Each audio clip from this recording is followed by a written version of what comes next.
have so-called deepfake AIs where someone's impersonating some famous artist, etc. And our view is obviously that is not positive, and we believe that say something in the Drake Weeknd case, that Drake and Weeknd should be able to decide what kind of content they want to put out in the world, what they stand for.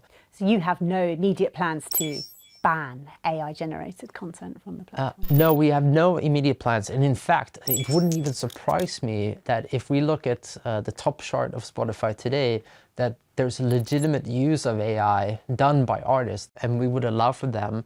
And then there's the one where it's clearly someone trying to steal someone's name or likeness, or even infringe on someone's IP, at which point we would say that is not okay, that is not what we stand for, and we would take that down. You've been very critical of Apple's practices, haven't you, in the past, and you still are a critical voice. Our beef is really around allowing for a fair playing field. All we're asking for is they can charge whatever fee they would like, so long as it was possible for us to not be in their store and download the app onto the iPhone anyway. Apple would say that what you're paying for is the security that it provides and this enormous audience of iPhone users that it has. It's giving you access to a marketplace that nobody else can access, and would argue that it's worth it. What would you say to that? 4 billion consumers around the world, and probably 80% of UK consumers, the primary way they're accessing the internet is through their smartphones.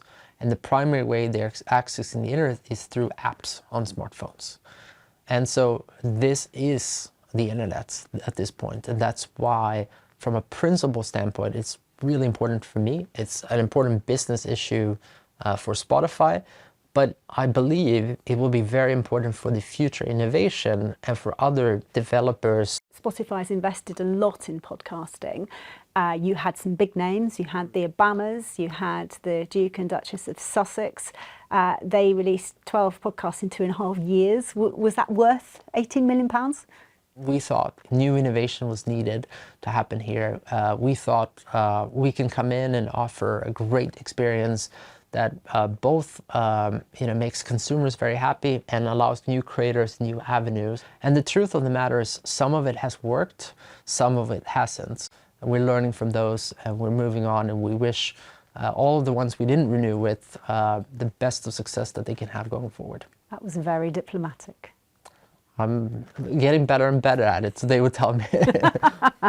I mean, there are artists, aren't there, who say they earn, a fraction of a penny per stream of their tune on Spotify. Is it difficult to make a living on your platform? Well, it's difficult overall. I can safely say there are more artists than ever that's being successful on Spotify than ever before in history of music. However, I'm also empathetic because there's also more people trying to make it in music than ever before in history too. And you need something extraordinary to break through and be heard. And we're doing our part to expose more music to more people.